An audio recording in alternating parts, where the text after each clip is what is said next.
A todos, todas, todes.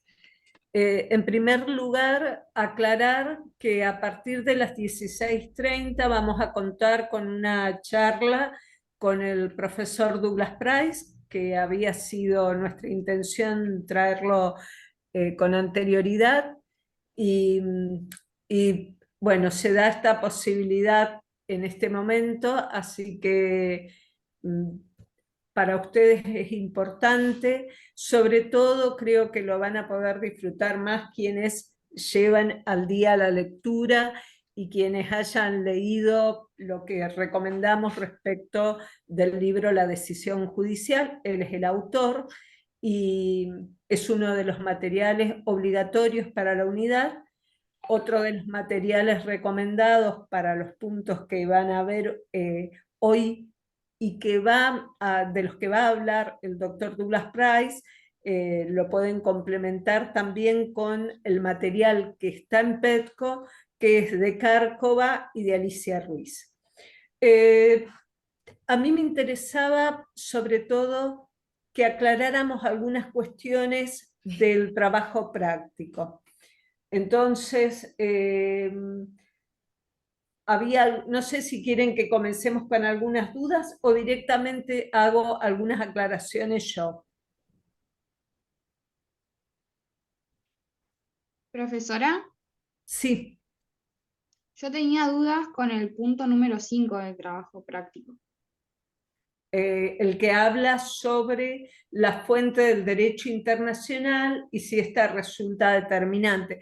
La pregunta aquí era si encontramos, lo primero que ustedes tienen que distinguir es si hay en este caso citas de una fuente internacional.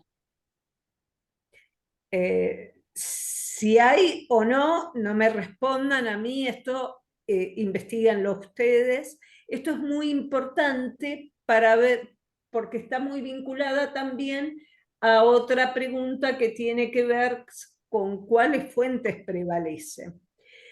Porque la otra pregunta es si estamos ante un caso de monismo nacional, internacional o dualismo. Fundamentalmente lo que tendrían que analizar, si hay fuente internacional citada, es si esta es predominante o no.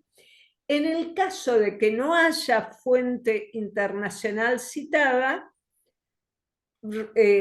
tendrían que analizar si hay alguna referencia al derecho internacional. Si no hay referencia al derecho internacional y si no hay fuentes internacionales citadas, quiere decir que efectivamente las fuentes que tenemos responden a un tipo de monismo. Y ahí ustedes tendrán que aclarar si es a un monismo nacional o no. En el caso de que la fuente internacional exista y sea la predominante, ahí tendrán que decir, bueno, si estamos frente a un monismo internacional o nacional. Pero lo primero que tienen que hacer, lo primero que tienen que aclarar en el punto 5 es si está citada la fuente internacional de derechos humanos. Y de ahí desprender si estamos frente a un caso de monismo nacional o monismo internacional. Gracias, profesora. No sé si hay otras preguntas, si no me gustaría hacer una aclaración con respecto Un al segundo, punto Ana. 6. Ana, discúlpame. Sí. Levantó la mano, ¿puede ser Fernando? Necesitabas. Sí, profesora, con respecto, quiero hacer una consulta, buenas tardes, quiero hacer una consulta sobre la misma pregunta, sobre la pregunta 5. No me queda claro la explicación o sea, que me está dando la profesora Ana Catalá, porque leo la pregunta, señale en el fallo si el tribunal recurre al derecho internacional. Punto. ¿Cuál es la postura del tribunal respecto de la acción derecho internacional, derecho nacional? Yo lo leí al caso para tratar de encontrar algún argumento que me haga referencia al monismo, al dualismo internacional, al dualismo nacional. No encontré nada.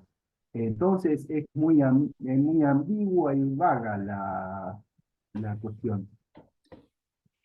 No, o sea, puedo explicar qué es el monismo, puedo explicar qué es el dualismo, pero la sentencia no hace referencia a nada en ningún lado encontré. Entonces es como nada, esa es la única duda que me quedó en el trabajo. ¿Me A pueden ver, ayudar? si interpreto bien, la primera parte de la consigna pide que señalen el fallo si el tribunal recurre al derecho internacional. Vuelvo Exacto. a la misma pregunta. ¿Qué nos está preguntando en ese caso? Si hay una cita a la Fuente Internacional de Derechos Humanos. Está bien, no. ¿Puedo hacer una aclaración? Sí. La primera parte es que te fijes en el fallo si hay utiliza el tribunal alguna fuente del derecho internacional, ¿sí? Algún tratado internacional que esté aplicando, ¿sí? En segundo lugar, la forma, en ningún fallo te va a decir, nosotros adherimos al monismo internacional, nosotros adherimos al dualismo internacional, sino que la forma en que el tribunal utiliza el fallo, yo puedo deducir si es monismo internacional o si es dualismo internacional de acuerdo a cómo funciona esa fuente respecto del derecho interno. ¿Se Si vos, entiende? Fernando, Eh, eh, si no se encuentra fuente del derecho internacional, podría ser el caso, eso te permite fundamentar un tipo de También. posición frente al derecho internacional. ¿Se entiende? Acá el asunto es la fundamentación. ¿Se comprende? Primero, sí, identificar en el pero fallo, perdón, primero identificar en el fallo fuente internacional. Vos decís que no identificaste fuente internacional. Bueno, entonces, a las posibles relaciones que hay entre el derecho nacional e internacional, que si querés las referencias y das las particularidades de ella, bárbaro que lo hagas, digas, a mí me parece por esto y con los datos que tengo, que la posición de nuestro tribunal adhiere a tal postura. Hay que agudizar un poco el ingenio, pero eso es una cuestión de fundamentación. Vos tenés que explayarte sobre un punto con los datos que tenés. Bien, insisto, si vos querés o cualquiera quiere agregar lo que es el monismo nacional, internacional, bienvenido, porque sirve para fundamento. Bien. Fernando, Aquí no otra sé si cosa. quedó claro. No sé si te quedó claro, porque veo que estás... voy a tratar de hacer lo posible por responder la pregunta. No la entiendo, o sea, a la pregunta. Como que está, no sé, a mi entender, No, obviamente, no, pero no es una pregunta lineal. No, no. Vas a ver la que pregunta. cuando veamos la respuesta, que es probable que no la tengas cerrada, la vas a terminar de cerrar. En principio es así. Natalia, Bien. yo haría la pregunta al revés.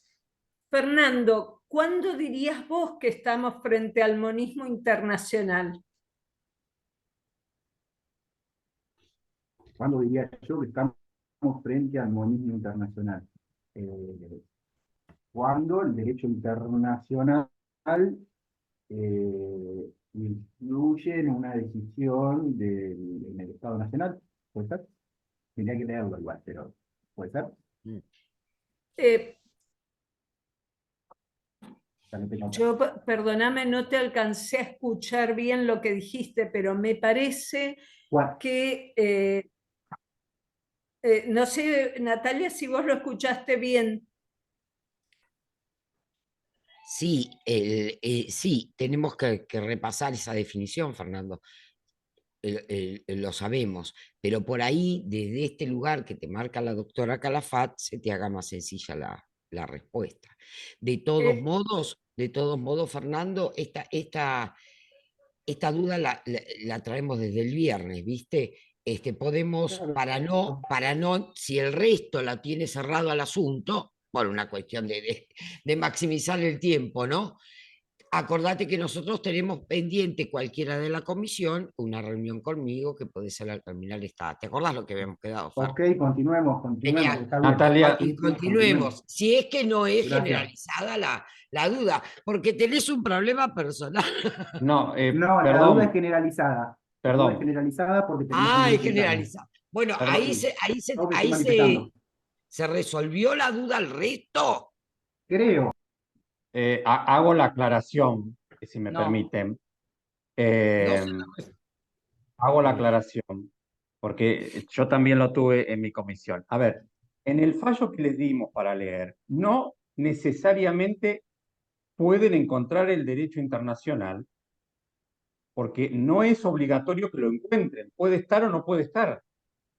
Recuerden que cuando Ahí vimos viene, el derecho, ahí viene el recuerden cuando asunto. vimos el derecho internacional, dijimos que había una de las posturas que está planteando Fernando, que sostiene que en realidad hay una primacía del derecho nacional sobre el derecho internacional o al revés, o son dos derechos independientes. Entonces, fíjense ustedes, al analizar esta sentencia, si este tribunal aplica derecho internacional. Si no aplica derecho internacional, podríamos interpretarlo como una postura de estas dos opciones que tienen. Lo mismo pasa con las fuentes. No necesariamente van a encontrar todas las fuentes en este fallo. Porque algunos me preguntaban, ¿dónde está la costumbre? Y tal vez el tribunal no usó como fuente la costumbre. Entonces, no necesariamente tienen que encontrar todas las fuentes en el fallo, ni necesariamente tienen que encontrar derecho internacional. ¿Se entiende? Profe, buenas tardes. Nosotros cuando encontramos la fuente tenemos que citar el párrafo donde encontramos la fuente, ¿verdad? Sí, hay Sí, una consigna que sí. así lo indica. Bien, Sí, sí, porque el otro día me tienen que- pareció que le había entendido eso y me quedé con la duda. Sí, Tienen sí, que sí. citarlo. Ahí dice específicamente que tienen que citar en forma textual el párrafo correspondiente. Es decir, Perfecto, si nos gracias. dicen legislación, citen textualmente un párrafo como para que nosotros verifiquemos que es así. Si dicen hay algo de jurisprudencia, lo mismo, o costumbre o doctrina. Pero lo que dijo el profesor Federico Aravena es muy claro y tienen que partir de ahí. No están necesariamente todas las fuentes en un fallo.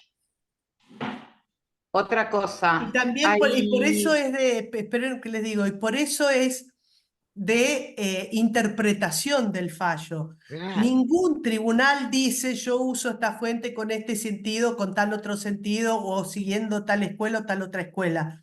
Uno deduce por la forma en que utiliza la fuente qué corriente está siguiendo ese autor. ¿Sí? Es importante, como dice la doctora, la fundamentación. Claro, por La eso hay que lógica en la fundamentar. Lo que los estás confundiendo es que no es una forma de preguntar lineal, si se quiere. Pero no hay Tal trampa cual. en la pregunta, ni hay nada enroscado. ¿Hay derecho internacional o no hay derecho internacional? Y si hay, ¿qué tengo que inferir? ¿Dónde lo ubicó? ¿Lo puso al principio? ¿Lo nombró como si fuera? O, bueno, entonces será una postura respecto del derecho internacional. Y si no hay derecho internacional, y bueno, es probable que yo con eso pueda fundamentar otra postura. No se compliquen más que eso, pero denle la lógica interna a la respuesta. Nada más se les va a pedir. Estela quería hacer una pregunta y Ana están pidiendo que expliquen la consigna 3 también. Sí, hay una chica, Celeste Mohamed, algo así, que quiere entrar. No está y no parece- está en la sala de espera. Yo estoy mirando la sala de espera y no está. Ah, bien, porque acá pone si por favor la pueden aceptar. No, hay un Guillermo Montesinos que no sé si está y Melanie Muñoz que no está en el listado. Y después un tal Pablo Valenzuela que también escribía en el No, grupo no que está. era él. No está en la sala de espera al menos. Bien, gracias. Disculpen, más allá de la 3, y por la hora, Ana, me parece que tendríamos que hacer referencia al párrafo Sí, de que la yo 6, quería que eso es hacer, para todo mundo, ¿eh? Todo el Yo mundo quería hacer tiene- una aclaración.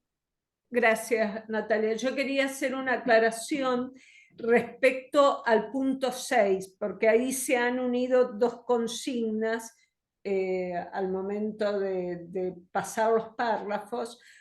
El párrafo A los leo para que tomen nota. El párrafo A dice, los códigos no dejan nada al arbitrio del intérprete. Este no tiene ya por misión hacer el derecho está hecho. Ese párrafo concluye ahí. Lo reitero, los códigos no hacen nada al arbitrio del intérprete. Este no tiene ya por misión hacer el derecho está hecho. Ese es un párrafo. Y hay otro párrafo distinto que dice, el derecho se perfecciona juntamente con el lenguaje. Toma una dirección científica y después sigue. Pero es otro párrafo. El derecho se perfecciona en lo sucesivo con el lenguaje. Toma una dirección científica y así como antes vivía en la conciencia de todo el pueblo, recae ahora en la conciencia de los juristas. Se No sé si comprende. está... Lo que vamos a hacer con el primer párrafo, doble barra, eso tiene una respuesta, y el segundo párrafo que se indicó recién tiene otra. Son dos, ya se habrán dado cuenta que son dos escuelas distintas, ¿no? Son, diría que opuestas. ¿Quedó claro? ¿Tomaron nota? No, no quedó claro. ¿Podrían repetirlo de nuevo, por favor? Vuelvo a leer el primer párrafo.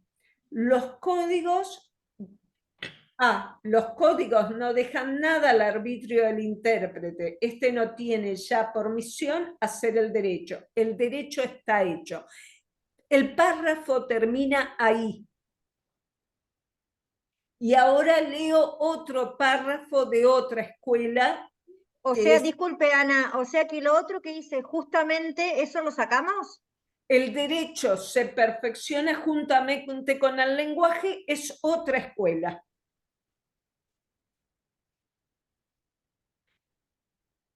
El derecho se perfecciona juntamente con el lenguaje, es otra escuela. Y aparece ahí las dos juntas. ¿Se entiende? Ustedes tienen el derecho, está hecho juntamente con el lenguaje. No es, el derecho se perfecciona juntamente con el lenguaje. Y es otro párrafo. Corresponde a otra escuela. Por favor, que al menos uno por grupo tome nota de esto que estamos indicando.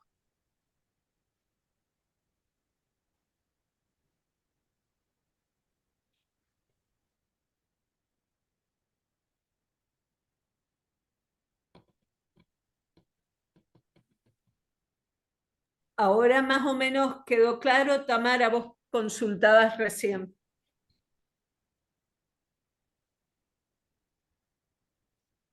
Sí, sí, ahí me quedó claro, ya tomé nota. Muchas gracias. Bien, les pido a todos que tomen nota de eso, porque si no les va a ser muy difícil comprender esos párrafos y poder identificar las escuelas. Y le hemos seleccionado esos párrafos porque nos parecía que era más sencillo de este modo para que ustedes pudieran identificar las escuelas. Entonces en el párrafo A hay dos párrafos, o sea, dos escuelas, digo, hay que separarlos. Claro, Ah, eso es lo que estamos intentando sí, que si ustedes no, sepan. habrán advertido que había una contradicción en ese párrafo. Ustedes mismos habrán dicho esto no puede ser. Sí, hay un error de tipeo. Sí, sí, sí. Hay que dividirlos. De todos modos, este error de tipeo se va a tomar en cuenta, ¿verdad?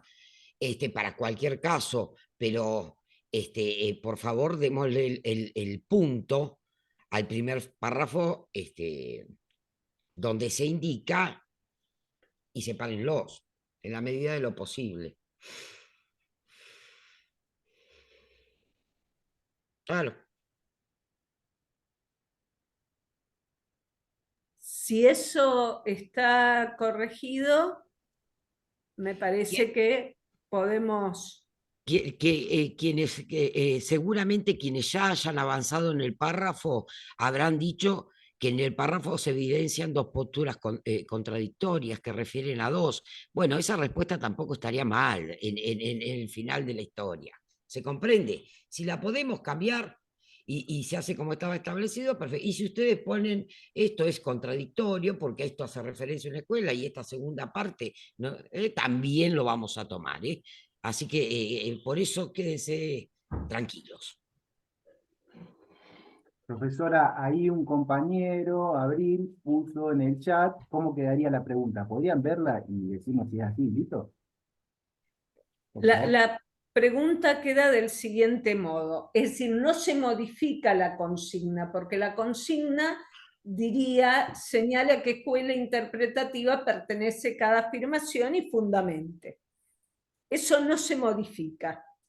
Lo que dice el primer párrafo A dice así: los códigos no dejan nada al arbitrio del intérprete, este no tiene ya por misión hacer el derecho está hecho. Punto y aparte. Y pasamos a otra afirmación.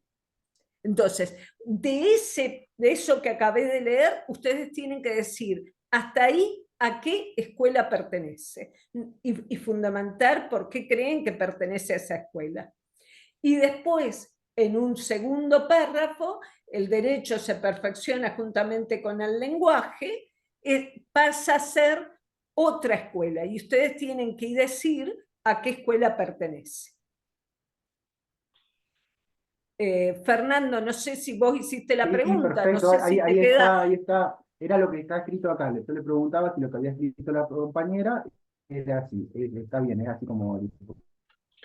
Bueno, Bien, muchas gracias. aclarado que fuera, se proveerá. Seguimos, Ana. Estás muteada. Sí. Bueno, si esto está comprendido, no sé si no hay otra pregunta. Sí, había otra pregunta que era la 3, creo, que alguien preguntó a qué se refiere la 3.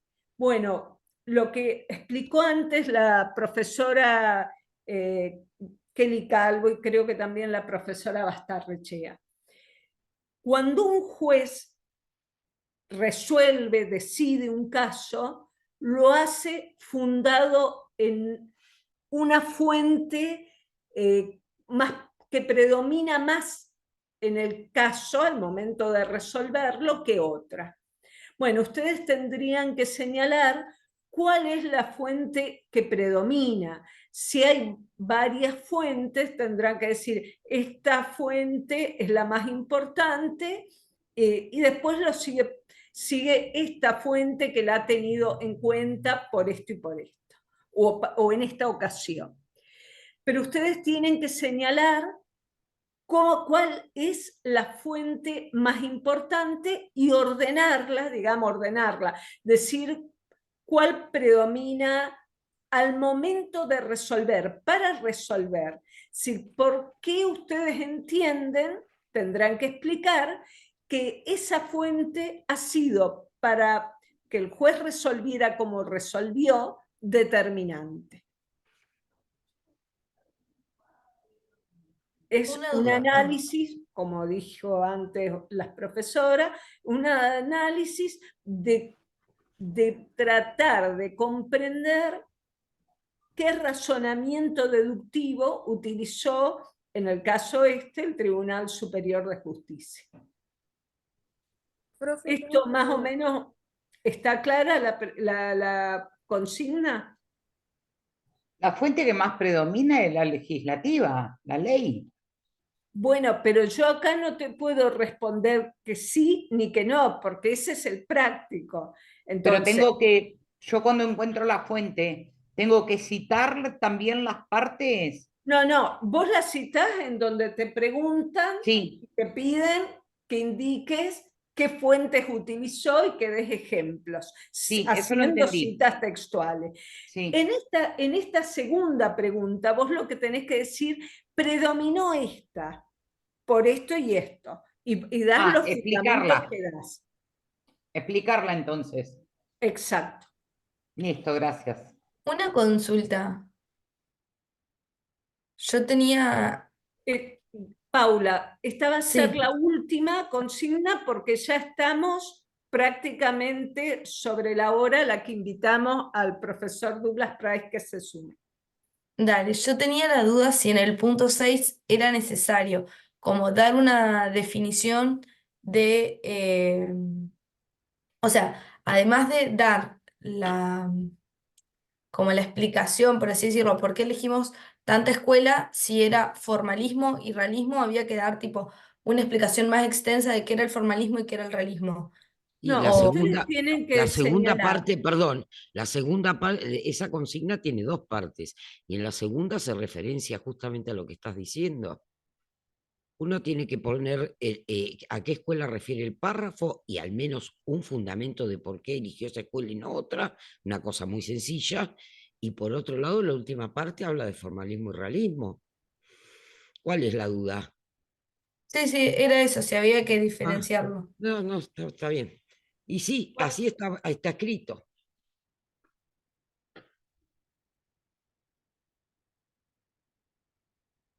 Bueno, no sé si ya Bien, está. empecemos con la clase. Vamos, hubo una clase ya para este práctico y demás. A mí me parece que ya estamos todos como para no tener mayores inconvenientes.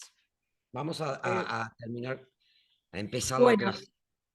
lo invitamos al profesor Jorge Douglas Price, que ha sido titular de esta cátedra, que para nosotros siempre es un orgullo haber formado parte del equipo con él, que es el autor de un libro que es obligatorio para ustedes leerlo. No sirven los apuntes, no sirven los resúmenes, hay que leer libros. Bueno, y para nosotros es una alegría y es un lujo contar con Jorge, a quien le damos la palabra en este momento. Hola, buenas tardes a todas y todos, a todes. El gusto es mío, el placer es mío. Ya estoy extrañando esto, ya lo estaba extrañando mucho, así que agradezco la invitación a compartir. Bueno, si les parece, como para empezar, o lo que vamos a ver hoy, ustedes lo saben, supongo, es el último punto de la unidad 6, de la unidad sobre justamente teoría de la decisión judicial. Para introducirme en ese punto, voy a recordarles brevemente lo que han visto hasta aquí en la unidad 6. Me voy a valer para ir dando la clase, porque el tiempo es acotado, de una presentación en PowerPoint que después se la podemos dejar también para que la utilicen.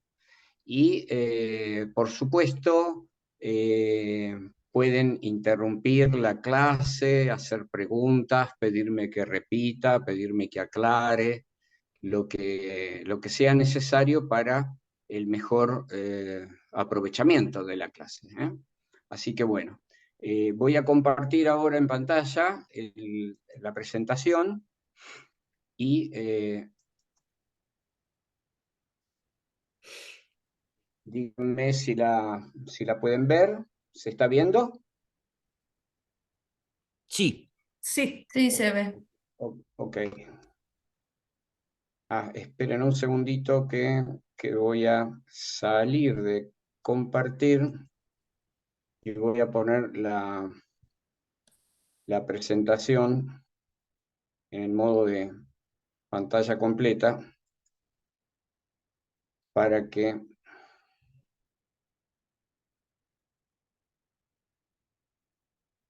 a ver ahora.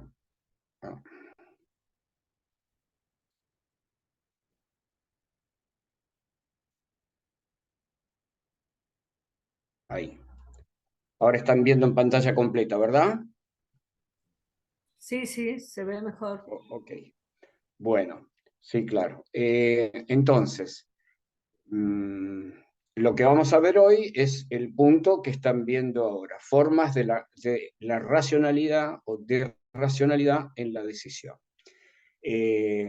los subtemas son incidencia de los sistemas de control de constitucionalidad y de convencionalidad, y la dimensión política de la función judicial entre el formalismo y el decisionismo. Después voy a volver sobre ello para aclararles de qué va cada tema.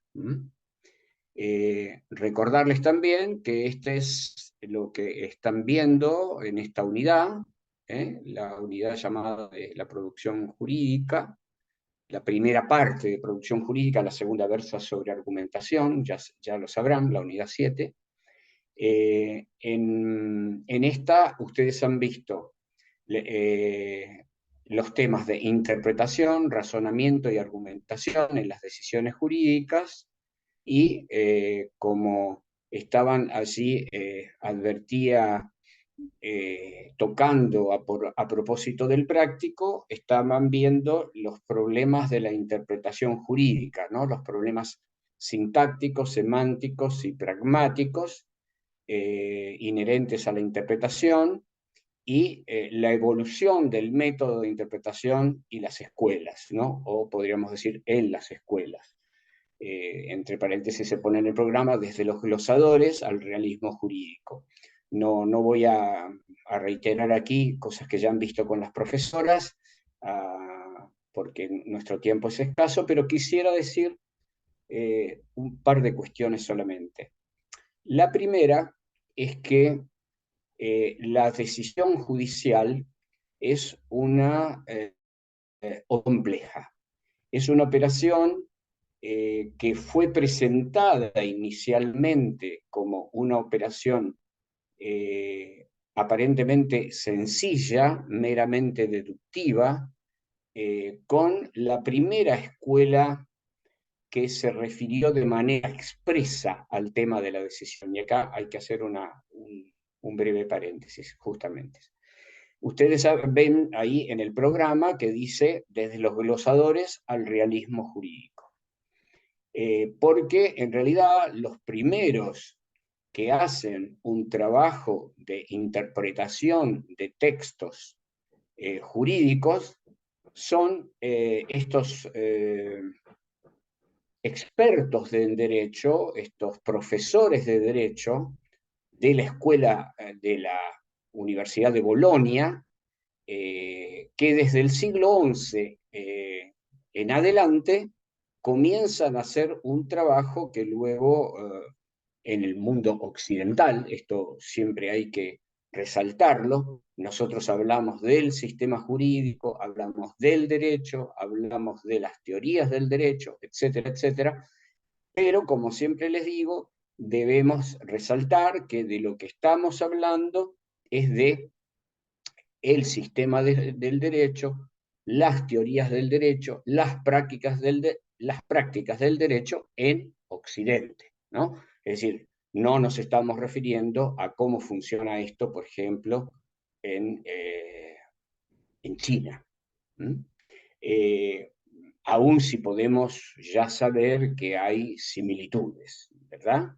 Y hay países en Oriente, como la India, que en tanto que se organizaron políticamente y jurídicamente a partir del dominio de un imperio occidental, como fue el de Inglaterra, tienen un sistema jurídico muy análogo al nuestro. Pero nada, esto solamente para, por supuesto, esto que estamos diciendo muy probablemente no sea aplicable en países que tienen otros sistemas jurídicos, otros modelos político-ideológicos, y de eso va esta unidad, y de eso, esta parte de la unidad, y sobre eso queremos trabajar.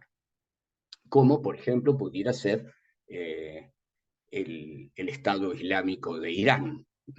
Pero bien, son temas que solo los puedo dejar planteados y no los podemos tocar ahora, puesto, vuelvo a insistir, que nuestro tiempo es poco. Dicho esto, la decisión judicial, como les digo, es un momento del sistema jurídico, una función del sistema jurídico, para nosotros de las más relevantes, si no la más relevante, porque es aquel momento aquella función del sistema jurídico en el cual éste evidencia su rol en la sociedad. Nosotros, recuérdenlo, partimos, o este programa parte de la base de considerar, como lo hace Niklas Luhmann, que la sociedad son las comunicaciones que los aparatos psíquicos, que los seres humanos somos, producimos. Las decisiones judiciales son comunicaciones que producen ciertos aparatos psíquicos. Esos aparatos psíquicos que, en virtud de una serie de reglas que ustedes están estudiando y observando, han sido designados como juezas o jueces, como operadores del sistema, que tienen la misión de resolver casos en base a reglas.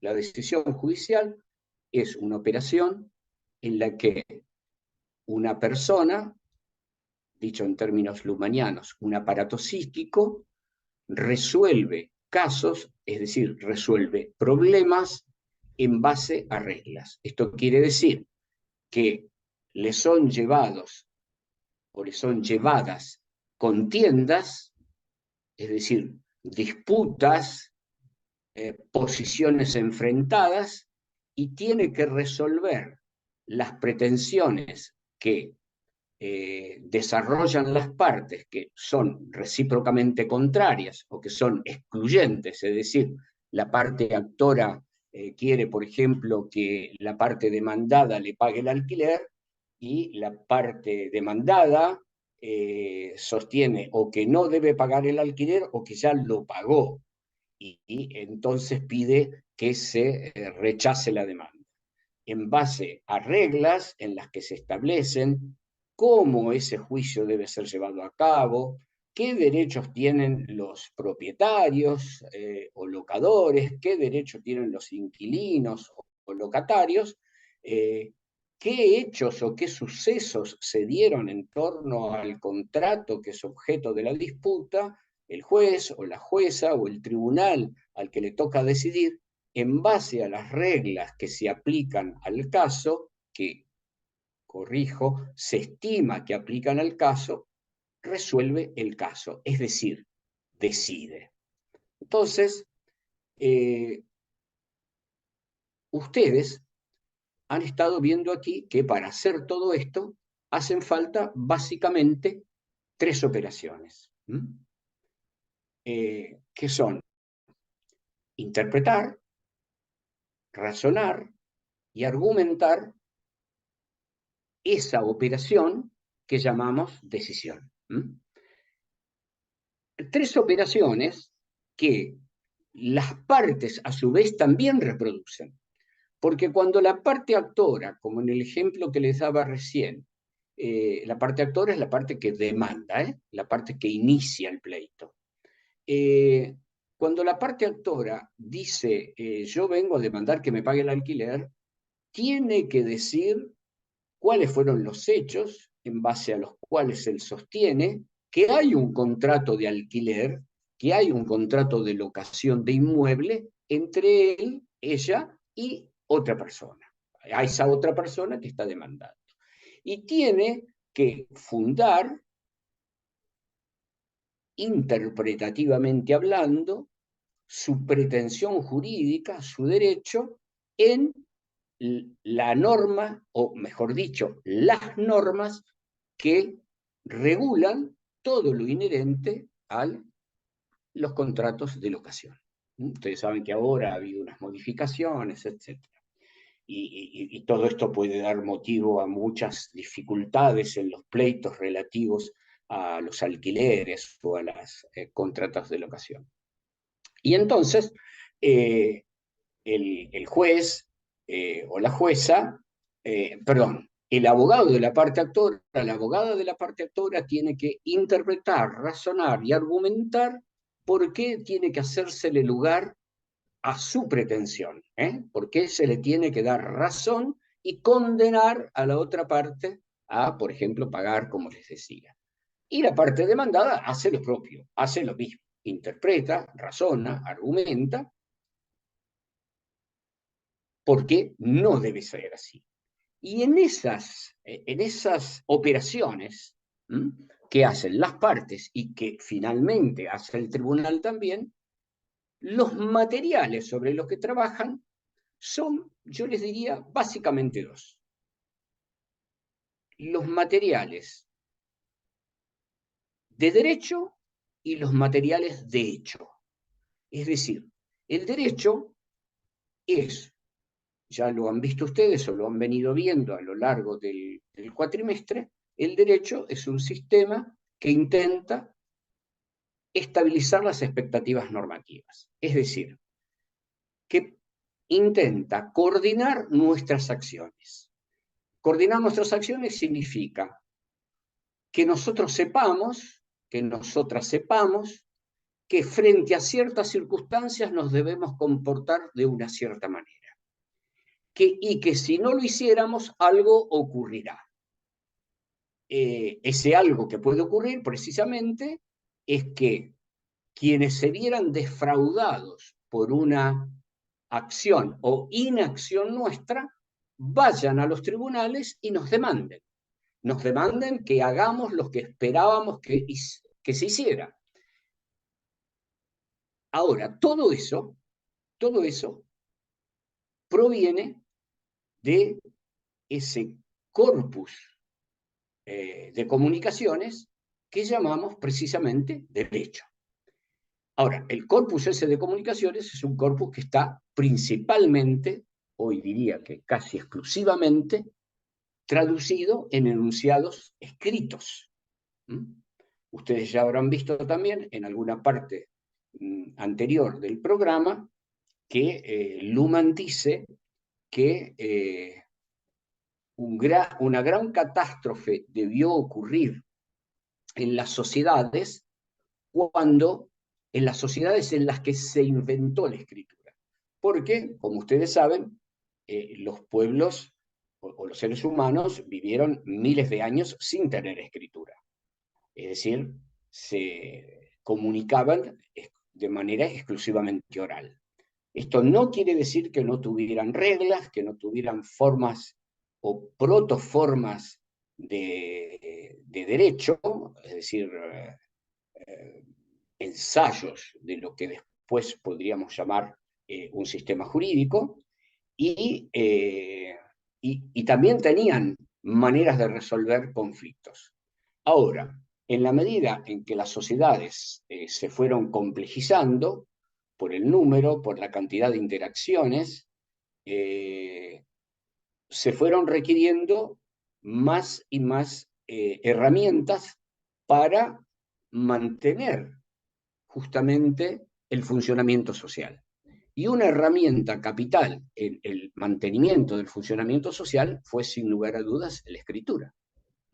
La escritura aparece como una solución a un problema que las sociedades ágrafas, es decir, las que no tenían escritura, solucionaban de manera más, si quieren ustedes, más rudimentaria, a través de lo que se llamaban funcionarios de la memoria, o de los que llamamos, no se llamaban, de los que nosotros llamamos funcionarios de la memoria.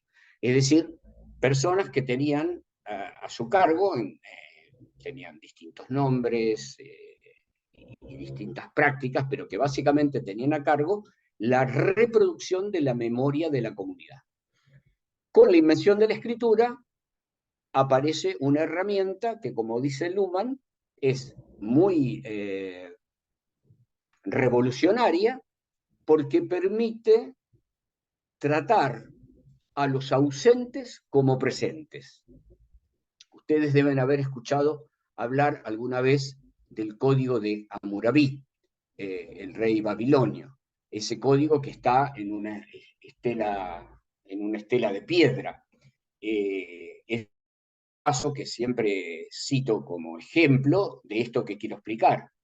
El código de Hammurabi pudo hacer presente en una época en que eso para nada era frecuente, para nada era posible, si ustedes quieren, hacer presentes las órdenes del rey a más de 200 kilómetros de distancia, que era donde habían llevado una de las estelas de piedra, por ejemplo, y perduró por mucho tiempo después de la muerte de Hammurabi. Es decir, que la orden de Hammurabi,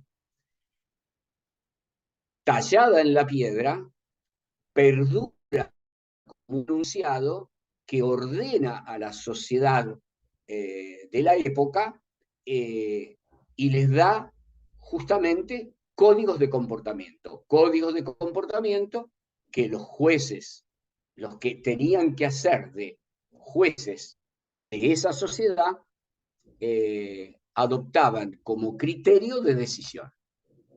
Bien, lo que hoy hace una jueza o un juez cuando tiene que adoptar una decisión en un pleito como este del alquiler del que yo les hablo, no hace una cosa demasiado diferente.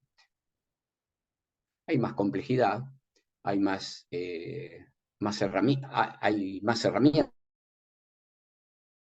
ya más agua corrida bajo el puente, hay muchas más escrituras en el sentido de palabra escrita alrededor del tema, pero básicamente vuelvo a lo que les decía al comienzo. Una decisión judicial consiste en resolver contiendas, disputas, conflictos en base a reglas. Ya vamos a ver entonces qué problemas tenemos a partir de aceptar esta cuestión. Dijimos ya que en la producción intervienen esas tres fases, esas tres operaciones, que son interpretación, interpretar, razonar, argumentar.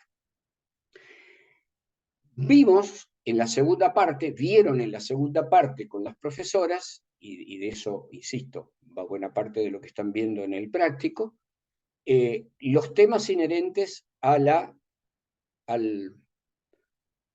lo que fue interpretado en su momento, valga la redundancia, ¿no? Es decir, estoy usando mal la palabra, lo que fue identificado en su momento como la única operación que hacían los jueces, que es la operación de interpretar.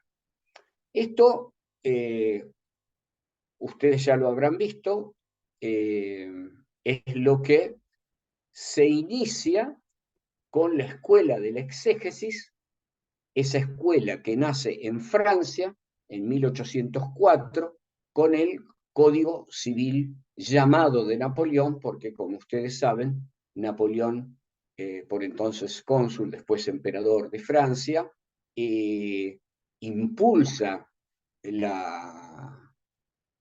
la culminación de la redacción del código, porque desde el comienzo de la revolución se venía intentando hacer algo parecido, hacer un código que revolucionase la sociedad francesa, y él, por decreto, reúne una comisión de juristas notables, pero él mismo interviene en reuniones de esa comisión e impulsa la opción de la misma hasta que finalmente se sanciona ese código, por cierto, muy famoso, quizá el código más famoso de la modernidad, que lo llevó a Napoleón a decir que él iba a ser más recordado por su código que por las batallas o que por sus batallas, cosa que hoy por hoy la historia le ha dado la razón. Y se inicia con él la primera escuela que analiza el qué hace un juez, o más bien, ellos más que analizar qué hace un juez, decían qué tenía que hacer un juez. Hay una distancia que tenemos siempre que mantener y que considerar entre dos niveles del discurso, ¿no? Uno puede estar diciendo cómo las cosas son, o puede estar diciendo cómo las cosas deben ser. Son dos planos, decía Emmanuel Kant, de análisis de la realidad, ¿no? El plano del fenómeno y el plano del noumeno. El plano del fenómeno es el plano donde analizamos cómo las cosas son o cómo las cosas funcionan. El plano del noumen es el plano en el que analizamos cómo las cosas deberían ser. Bien. Perdón, profesor, ¿puedo interrumpirlo? Por supuesto. En un momento usted dijo que los abogados se ocupaban con materiales para poder llegar a la resolución, ¿no? Y habló de materiales Sí. de derecho y de hecho. De hecho, ¿qué Sí. sería? Voy a ir a eso. Gracias, Ah, Tamara. bien, perfecto. Estoy por ir ahí. Ahora lo voy a tratar cuando ya entro al punto 6.3. Estoy haciendo como el marco dentro del cual entra el tema de hoy, ¿no? Porque si no Bien, me parece perdón, que no entonces. queda claro de qué voy a hablar. Pero muy buena la pregunta. Ahora voy, ¿eh? Ahora voy. Entonces, justamente, fíjese, Tamara, lo que estoy diciendo permite darle una primera respuesta a su pregunta. Los maestros de la escuela del exégesis, esa escuela que nace con el Código Civil francés de 1804, sostenían que la decisión judicial era una operación de tipo, pudiéramos decir, eminentemente lógico-deductiva. Una operación según la cual el juez, el decisor, producía lo que se da en llamar el proceso de subsunción, acá viene la cosa, de los hechos en el derecho. Como le acabo de decir, o valdría afirmar de nuevo, todo conflicto que ustedes imaginen, es un conflicto que nace a partir de hechos que acontecen entre personas. Las personas hacen cosas, realizan acciones que tienen calificaciones jurídicas. Veamos. Usted, voy a seguir con el mismo ejemplo del comienzo, usted le da un departamento de su propiedad, le entrega un departamento de su propiedad a otra persona.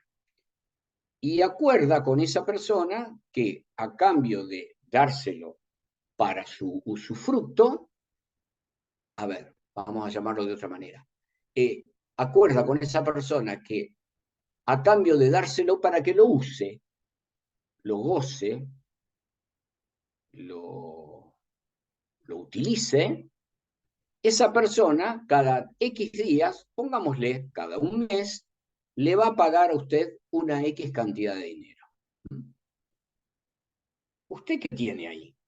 Usted tiene una convención a través de la cual usted le presta un objeto, una cosa, persona, convención a partir de la cual esa persona, a su vez, le tiene que entregar otras cosas a usted cada tanto tiempo. En este caso, dinero, que es una cosa, más allá de lo simbólico que el dinero tiene. ¿Sí? Y cuando se produce un conflicto entre usted y la otra persona, lo que va a aparecer es que usted y la otra persona, realizaron una serie de actos. Y esos actos, esos hechos jurídicos, tienen valor jurídico, es decir, tienen consecuencias jurídicas, porque el derecho le atribuye a esos hechos consecuencias jurídicas. Entonces, cuando usted tiene un conflicto legal, usted tiene de una parte normas, tiene reglas, y de la otra parte tiene acciones, hechos. Y usted verá que en todo conflicto usted va a tener tanto problemas de hecho y formas de razonar sobre los hechos, como tendrá problemas de derecho y formas de razonar sobre derecho. A ver, por ejemplo, sigo con el mismo ejemplo para no distraernos y irnos a otra parte. Usted le entrega el inmueble a esta persona, que le va a pagar una X cantidad de dinero. Pero sucede que usted le entrega el inmueble y el inmueble no funciona la cocina, no tiene agua y supóngase tiene una ventana rota. Y entonces llega el momento del pago del alquiler y la otra persona, en este caso el inquilino, el locatario, le dice, pero mire, yo no le voy a pagar el alquiler o no se lo voy a pagar completo porque no tengo agua, porque no tengo gas, porque hay una ventana rota. El que el departamento carezca de la provisión de gas o de la provisión de agua o tenga una ventana rota, son hechos. Son hechos, es decir, son facticidades, son sucesos del mundo que ocurren en las relaciones entre las personas. Piensen ustedes en cuántas relaciones mantienen por día con otras personas en las que hacen cosas que las podemos ver como hechos. Cada acción que realizan es un hecho, a las que el derecho le atribuye significado. Fíjese usted, usted sube, por ejemplo, si es que hace esos viajes, si es que le toca hacer esos viajes, al Cocó, pasa la tarjeta SUBE, sí, veo por su rostro que sí, pasa la tarjeta SUBE y usted viaja. El hecho, si lo mira un espectador externo, supóngase una persona que solo ha vivido en la cultura maorí, la famosa de Nueva Zelanda, y no ha tenido contacto con el mundo occidental y complejo que vivimos, ¿qué ve? Que usted sube a un artefacto que anda por sí mismo, que pasa un objeto de plástico por un lugar y se sienta y la llevan. Imagínese la cantidad de interpretaciones que podría hacer una persona sobre ese hecho, si no tuviese la codificación cultural que usted tiene sobre ese asunto, que es que esa tarjeta tiene una posibilidad de ser conectada a un sistema informático que da cuenta de que usted ha cargado dinero, que también es absolutamente virtual, que ha cargado dinero sobre ella, y que eso que la máquina hace es descargar el dinero suficiente para que usted sea llevada de Neuquén a Roca. ¿Sí? Jurídicamente hablando, lo que usted hizo fue celebrar un contrato de transporte. Si llegase a ocurrir algo, toquemos madera, no nada, con el viaje, usted tendría derecho a reclamarle a la compañía por, digamos, algo leve y simple. El vehículo se rompe y usted no llega a esta clase. O no llega, vuelvo a tocarme la cabeza, y alejo los malos espíritus, y usted no llega a dar el examen. Y usted le reclama a el Cocó porque no pudo dar el examen. Hubo incumplimiento de contrato. Pero para que usted pueda alegar ese cumplimiento de contrato, usted tiene que, por ejemplo, demostrar que usted subió al colectivo, que tenía la tarjeta, que pasó la tarjeta, cosa que se podría verificar con un pedido de informes a la SUBE, etc. Y luego con testigos demostrar que efectivamente ese ómnibus se paró y usted no llegó. ¿Me explico? Parece muy sencillo todo, pero usted tiene ahí reglas, usted va a ir a la ley de transportes, va al Código Civil y Comercial para ver cómo se regulan estos contratos, etcétera, etcétera, va a buscar las disposiciones de la Secretaría Nacional de Transportes, etcétera. Esas son todas reglas de derecho que dicen cómo ese contrato debió ser hecho, cómo ese contrato debió funcionar, qué debió pasar. Y usted tratará de probar que lo que debió pasar no pasó, hechos para demandar por derecho que le indemnicen, por ejemplo, la frustración de su expectativa. ¿Me explico? Lo mismo que haría, un segundito, lo mismo que haría su inquilina porque usted le dio el departamento sin gas, sin agua y con una ventana rota. Que para que esto pase, ella tiene que probar, primero, que hubo un acuerdo entre usted y ella, no que se metió de ocupa. ¿Ok? Segundo, que no tiene gas, que no tiene agua, que la ventana está rota. Entonces, y como lo que quiero señalar aquí, y a eso va lo de formas de racionalidad en la decisión, es que tenemos unas formas de racionalidad que aplicar cuando nos referimos a los hechos y a las pruebas de los hechos, y unas formas de racionalidad cuando nos referimos al derecho y a la interpretación de las normas de derecho que se refieren a los hechos que dan origen a los pleitos. ¿Me explico? Ahora sí, por favor, alguien iba a hacer otra pregunta. Sí, yo, en el caso de la inquilina, Sí, o sea que más allá del derecho en sí, tuvo un sí. caso, ya que lo nombra, tuvo un caso muy, muy particular con una inmobiliaria en donde se firmó el Sí. contrato que decía que estaba todo en regla, pero después nos encontramos con que no. En ese caso, el hecho sería que no está todo en regla, pero nosotros firmamos el contrato, por ejemplo.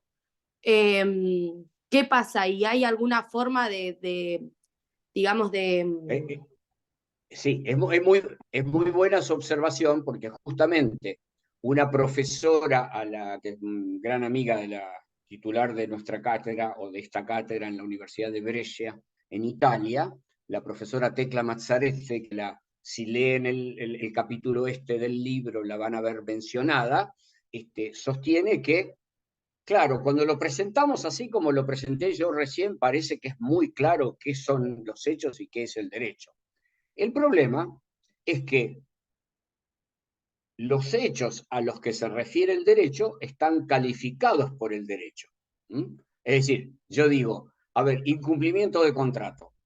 Claro, el incumplimiento de contrato tiene que ver con una descripción que hace el derecho acerca de cuáles son los hechos que se tendrían que verificar para que digan que hay contrato. Lo que usted me está preguntando, Victoria. Es decir, el derecho dice cuáles son las condiciones que se deben dar, los hechos que deben acontecer para que se diga que hay contrato. Es decir, por ejemplo, que ambas partes hayan firmado. El hecho de firmar es un hecho, valga la redundancia. Firmar es un hecho. Claro, un hecho con implicancia jurídica.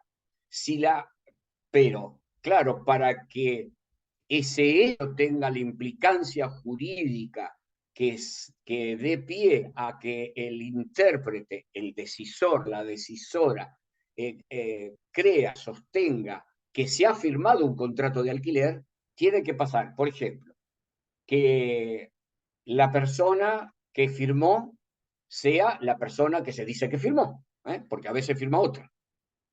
Fíjense, todo parece sencillo, pero todo se puede complicar. Que la persona haya efectivamente firmado, pero usted me dice, pero si puso, sí, pero hizo un garabato que no es su firma, no es la forma habitual de signar sus actos jurídicos, eso es una firma.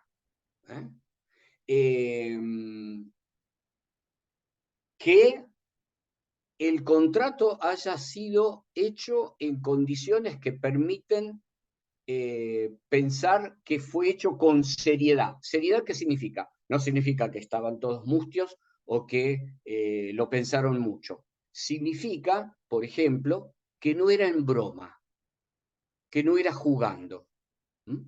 Los romanos ya, fíjense ustedes, los romanos tenían una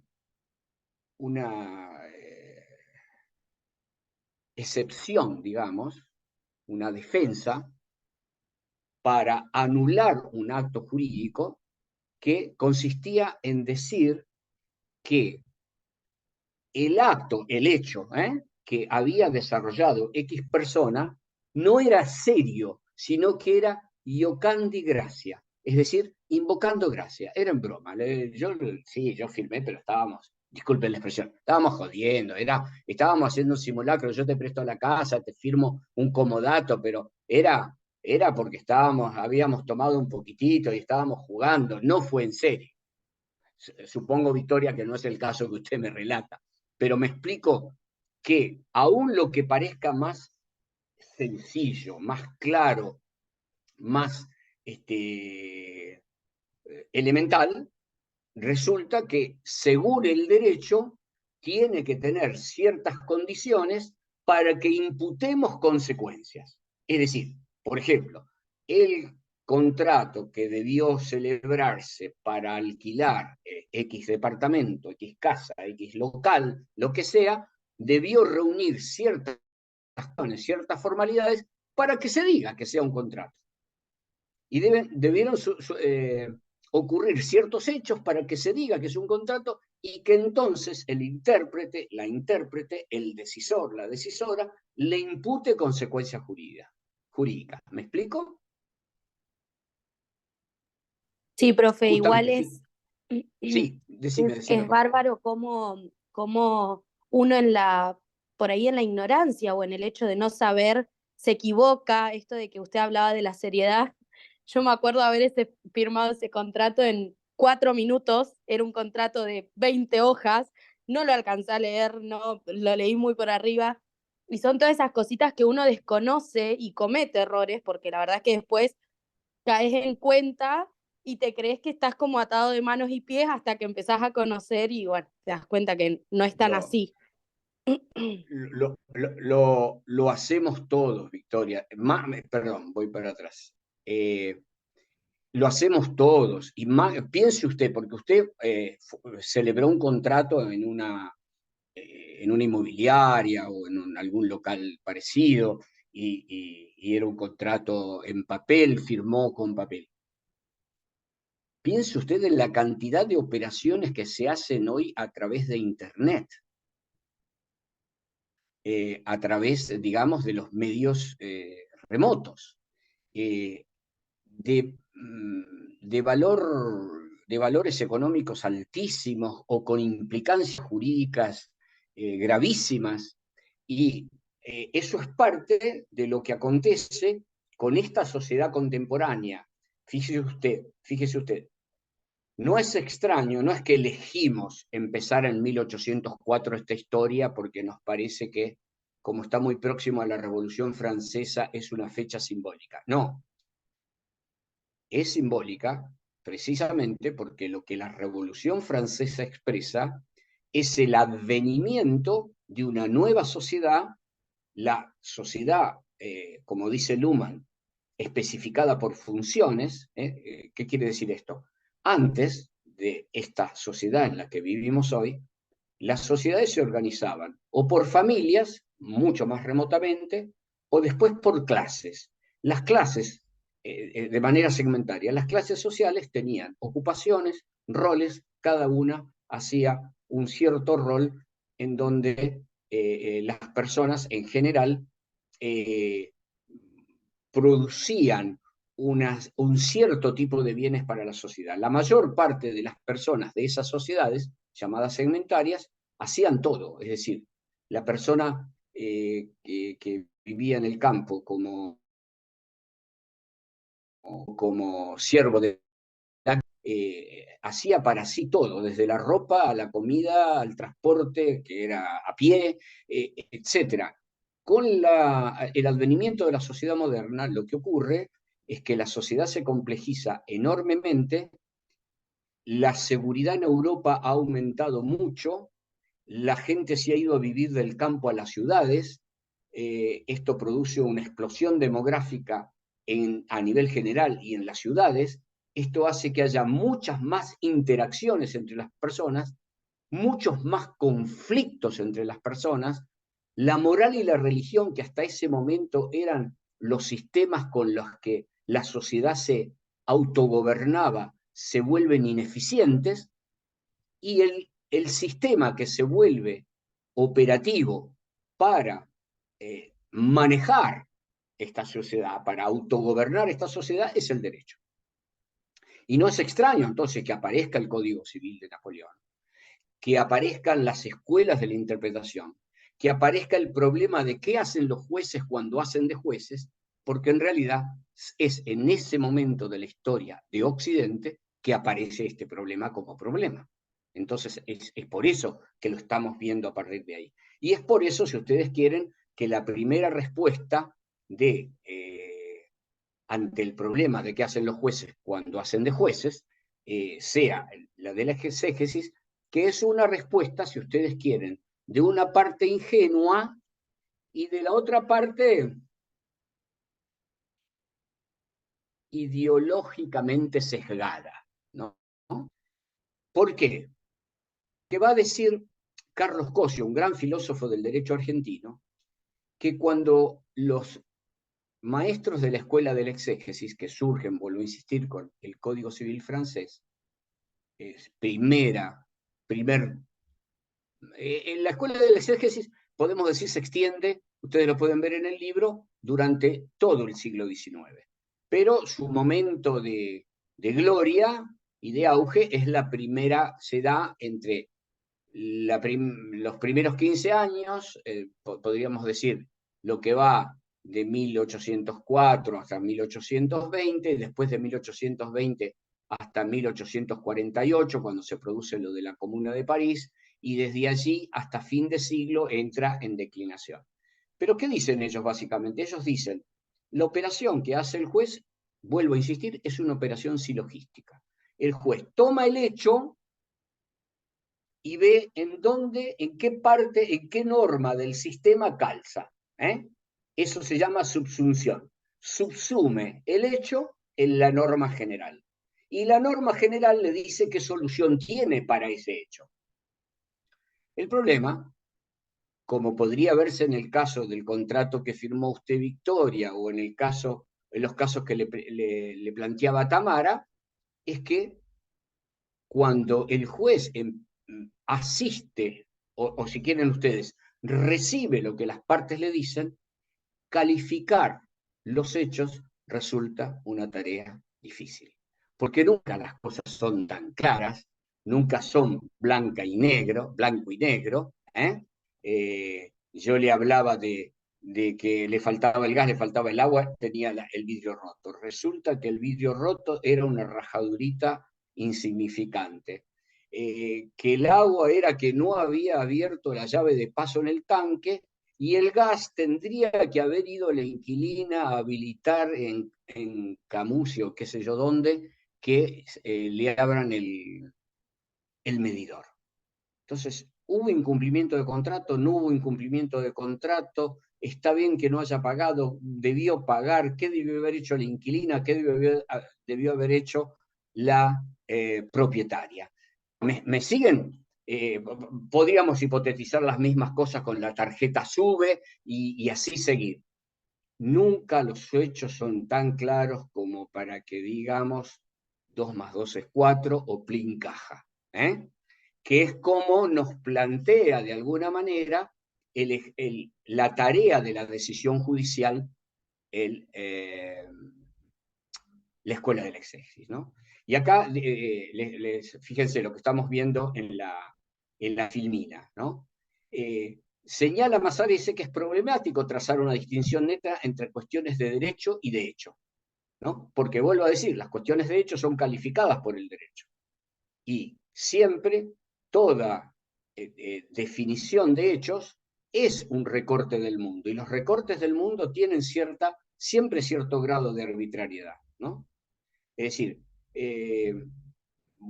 con un ejemplo tan elemental como el que les decía, la firma es el signo habitual con el que se celebran los actos jurídicos. ¿Firmó el contrato de alquiler o no lo firmó? ¿Eso que hizo? ¿Ese garabato fue una firma? ¿No fue una firma? ¿Quiso firmar? ¿No firmó? ¿Me siguen? Lo que parece más sencillo del mundo, lo que parece más indudable, y esto les estoy hablando de casos comerciales o civiles, como podría ser estos contratos. Imagínense ustedes cuando estamos hablando de delitos. Por ejemplo, del delito de estafa. La estafa es tomar una ganancia indebida frente a otra persona a través de un ardid, es decir, de un engaño.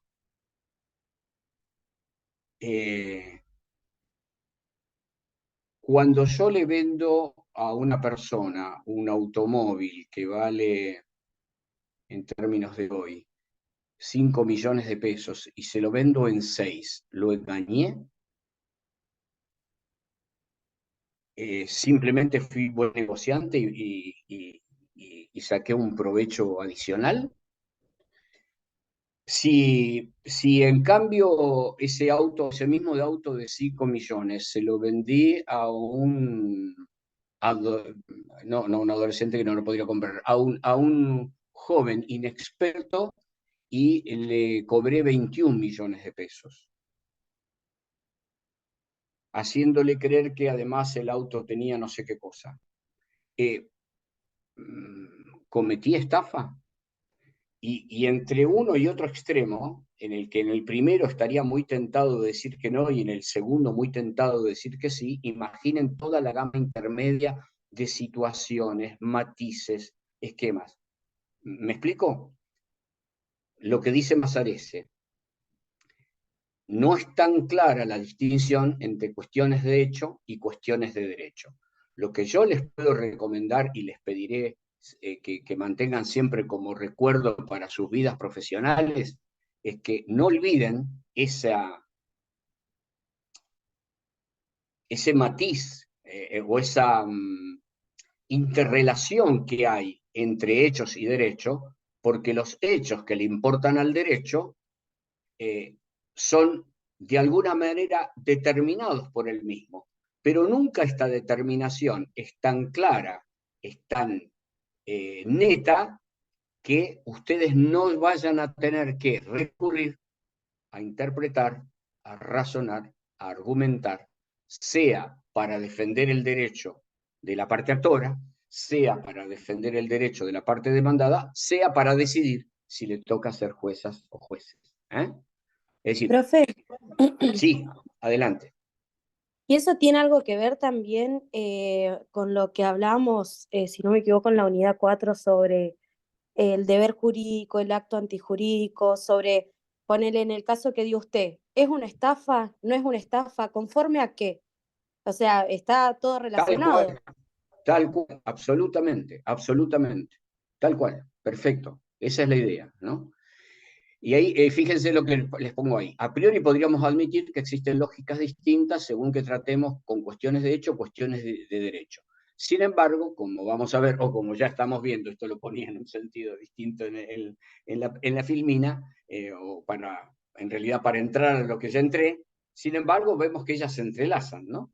Porque los hechos que son relevantes para el derecho resultan calificados por el propio derecho.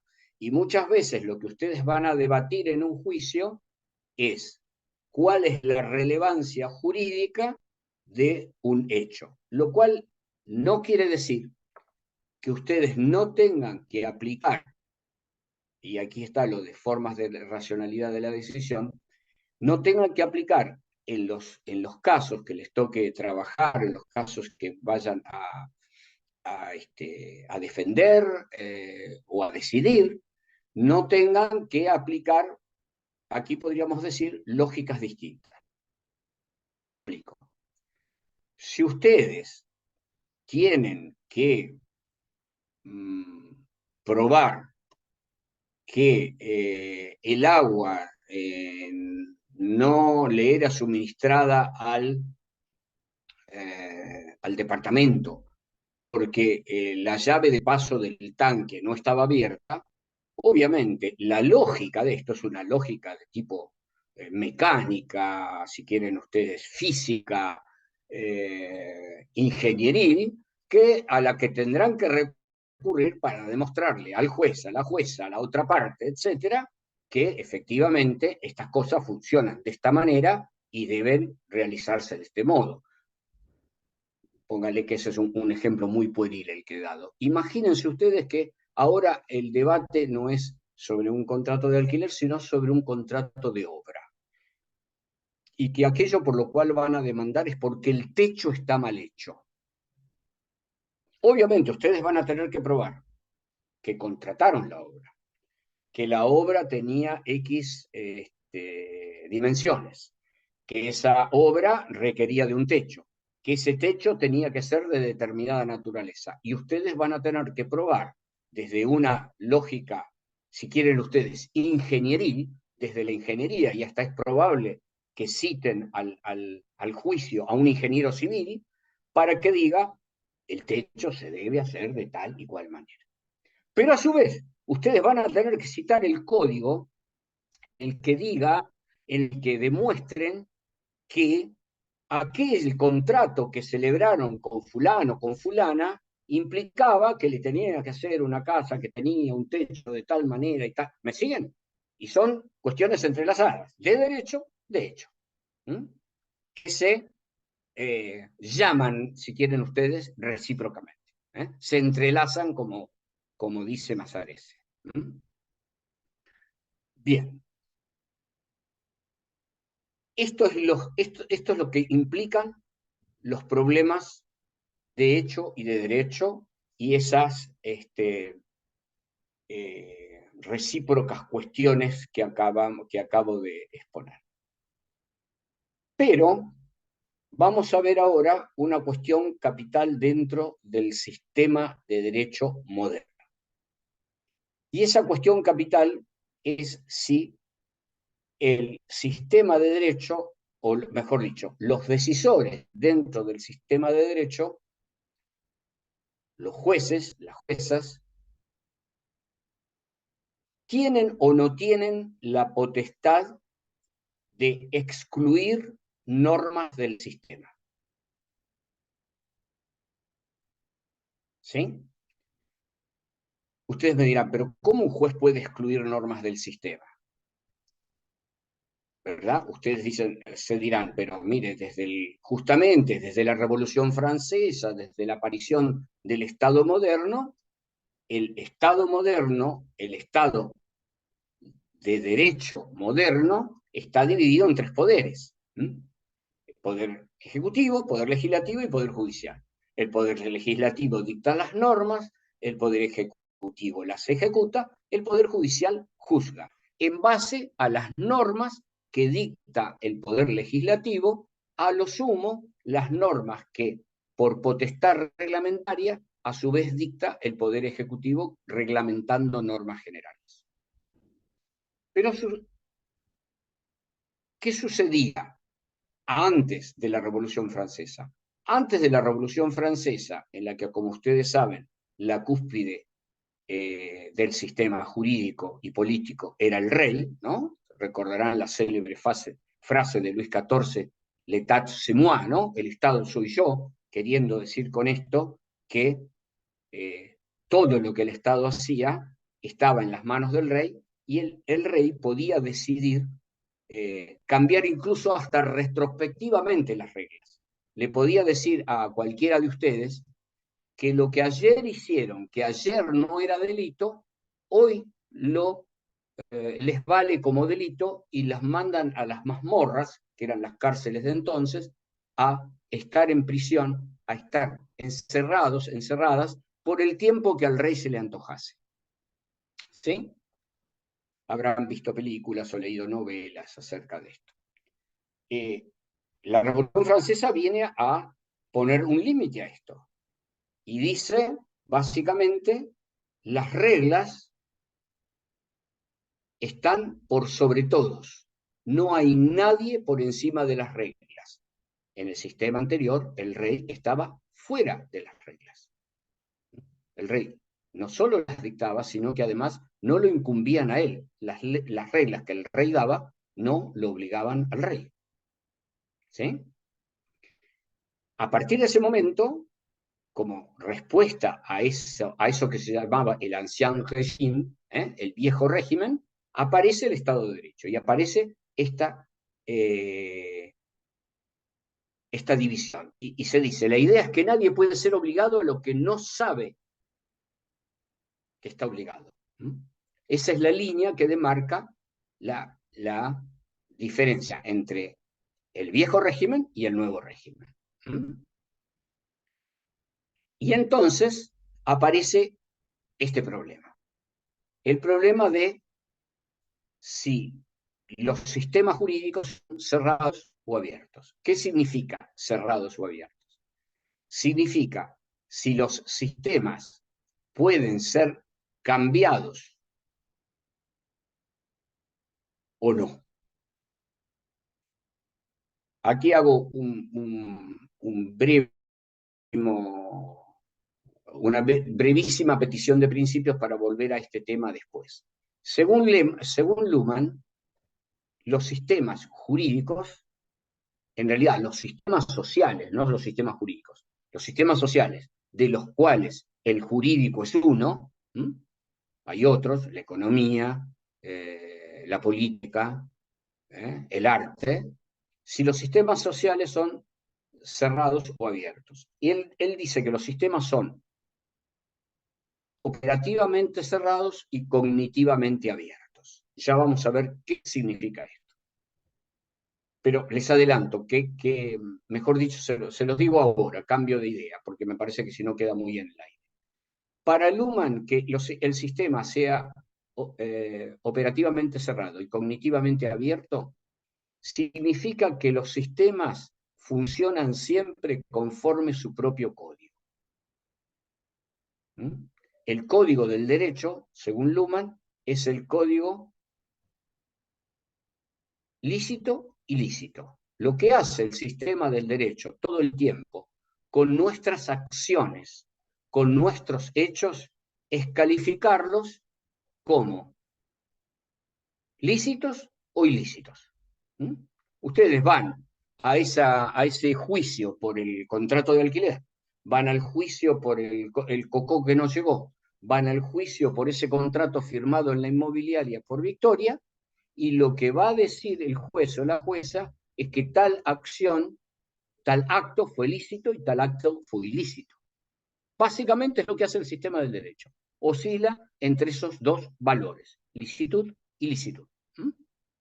Si ustedes lo piensan, todo juicio que ustedes imaginen tiene esta definición, que tal o cual acto será calificado como lícito o como ilícito.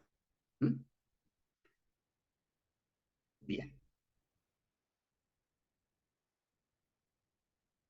Ahora, dice también Luhmann, cuando nace el sistema jurídico, el sistema nace a partir de una organización básica, podríamos llamarlo así, que no necesariamente es un texto, aunque nosotros siempre pensamos a la Constitución como un texto, porque la inmensa mayoría de los países tiene constituciones escritas, tiene constituciones texto. Esto no es necesariamente así. Por ejemplo, no sé si ustedes lo saben, pero Inglaterra no tiene una constitución escrita. Inglaterra tiene algunos documentos escritos que son considerados constitucionales, pero una buena parte de la organización constitucional inglesa es consuetudinaria, es por costumbre. Dicho esto, vuelvo al tema, dice Luhmann que la Constitución es el punto de arranque del sistema, el punto a partir del cual el sistema se construye, se desenvuelve y tiene sus propias reglas de producción, sus propias reglas de reproducción para mantenerse a sí mismo, ¿no? Para mantenerse como sistema. Y ahí aparece el tema que tratamos aquí, el tema del control de constitucionalidad, ¿no? ¿Por qué? Porque justamente el problema ideológico y a la vez técnico, como les pongo ahí, del del control de constitucionalidad es: ¿cómo hago para proteger que las reglas del juego que he establecido se mantengan? ¿Cómo hago para lograr que el sistema que he puesto a andar no se autodestruya o sea destruido? Este problema ya fue advertido por los constituyentes franceses durante la Revolución Francesa. Había empezado a hablar de eso hace un ratito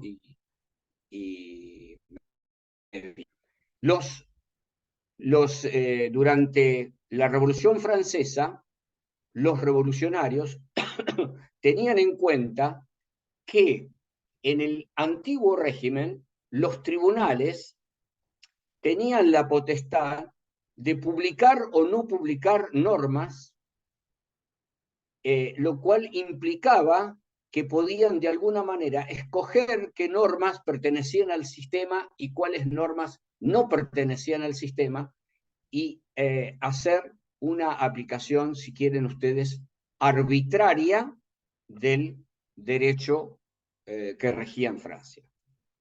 Entonces, los revolucionarios franceses establecen como regla, y esto tiene mucho que ver con lo que ustedes han visto de la escuela del exégesis y de ese primer momento de las escuelas de la decisión judicial, los revolucionarios dicen que los jueces no pueden dejar de aplicar las normas que dicta el Parlamento. Que el único que tiene la potestad de introducir normas o quitar normas, es derogarlas, es el Parlamento, que es el representante del pueblo. Que los jueces que son elegidos por otra vía, que no tienen legitimación democrática, que no tienen legitimación popular, no pueden decidir cuáles son las reglas que forman parte del sistema o que deben dejar de formar parte del sistema, ¿no? Esto tiene que ver con la, llamémosle, la doctrina de la supremacía constitucional. La Constitución tiene que ser garantida para todos los ciudadanos, para todas las ciudadanas, y el método de control de constitucionalidad que tienen o que diseñaron los revolucionarios franceses es que el único que puede cambiar las normas del sistema es el propio Parlamento. No lo pueden hacer los jueces. Pero esto va a ser, digamos, en el sistema francés va a perdurar durante mucho tiempo, pero casi simultáneamente, y es un caso de enorme resonancia para nuestro sistema jurídico. Digo casi simultáneamente porque en realidad el fallo es de 1803. En la Corte Suprema de los Estados Unidos se dicta una sentencia muy, muy famosa, de la que ustedes van a oír hablar a lo largo de sus carreras en la facultad muchas veces, llamada Marbury versus Madison. Ese caso es uno de los casos quizás más célebres en el mundo entero de derecho constitucional. Ese caso es considerado por muchos y por muchas como el caso en el que se inventó, por lo menos en el sistema norteamericano, al que luego copiamos los argentinos, y copió Brasil también, y México, que son constituciones que de alguna manera siguieron a la Constitución norteamericana, sobre todo en cuanto a la organización institucional. ese fallo estableció algo que los revolucionarios franceses no querían precisamente. Y es que estableció que el Poder Judicial es el poder que tiene la facultad de revisar si una norma tiene o no acuerdo con la Constitución.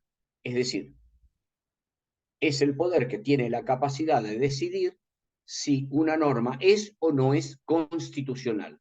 Ustedes deben haber oído hablar en muchas oportunidades acerca de que la Corte Suprema declaró inconstitucional la norma tal, el decreto tal, etcétera, etcétera.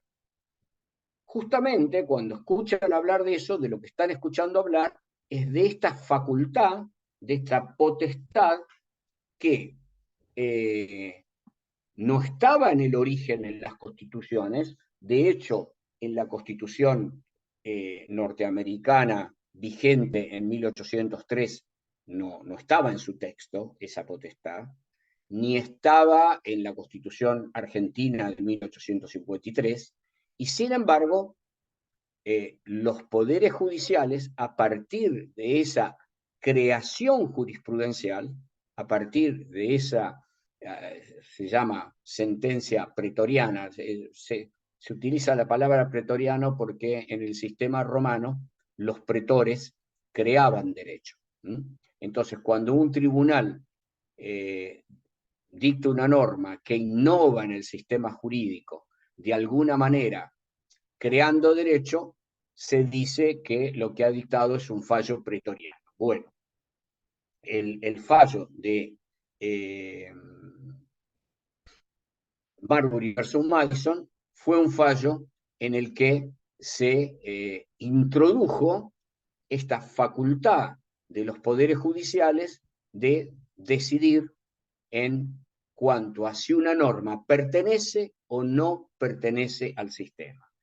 Y tenemos que pensar, yo aquí no me puedo detener mucho aquí, pero ustedes ya han visto cuando vieron en la unidad de sistema, ya vieron la famosa pirámide de Merkel, que muchos llaman de Kelsen, pero en realidad es de Merkel, un discípulo de Kelsen, que es una pirámide invertida, según la cual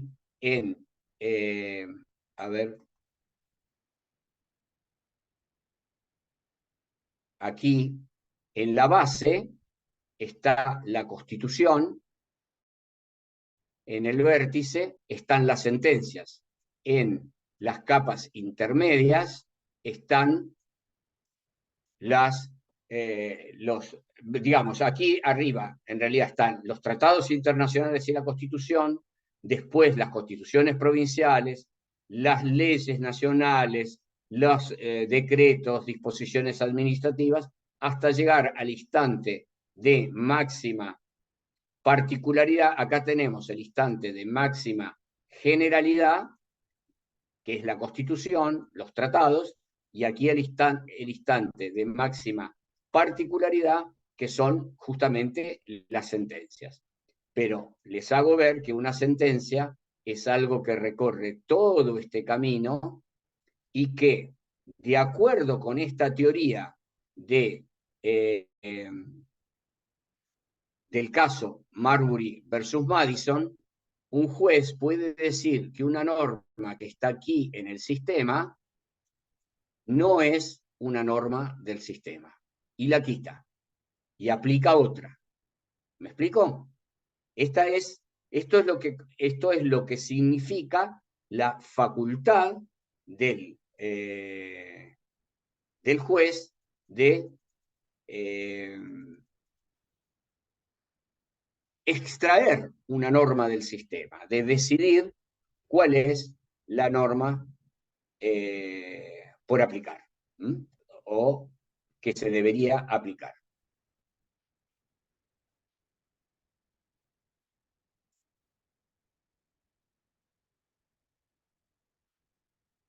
Bien. Tenemos entonces distintos métodos de control de constitucionalidad. El no control, que es el que tenía Francia cuando, como les digo, al comienzo de la revolución. Hay un sistema que es el sistema que inventó el juez Marshall en Marbury versus Madison, que es este, el del control descentralizado y en concreto de las leyes en los casos. ¿Qué significa control descentralizado y en concreto? Significa que todos los jueces del sistema pueden controlar en los casos que les son llevados ante sus juzgados, ante sus tribunales, pueden controlar si una norma es o no es constitucional. Existe otro sistema que es el del control concentrado e inabstracto. Aquí el control de constitucionalidad no lo realiza ni el Parlamento, como era en el sistema francés, ni los jueces, como es en el sistema norteamericano, o en el sistema argentino, o en el sistema brasileño, sino que lo realiza un tribunal constitucional, que es un tribunal diseñado institucionalmente, creado institucionalmente para hacer ese control de todas las normas. Es descentralizado, es concentrado e inabstracto. ¿E inabstracto qué significa? Que no lo revisa en un caso en particular, sino que revisa la ley cuando la ley es emitida por el Congreso o cuando hay una petición de declaración de constitucionalidad, y no lo realiza en relación con un caso determinado, sino que lo realiza en abstracto. Y si el tribunal decide que la norma es inconstitucional, la norma deja de pertenecer al sistema y es reenviado a la cuestión al Parlamento para que el Parlamento sancione una nueva norma.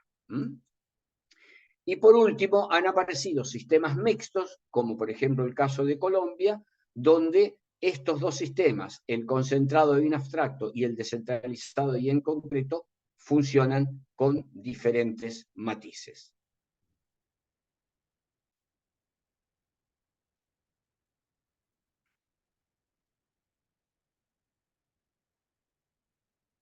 Bien, esto ya les hablé del no control y de las prácticas en el viejo régimen.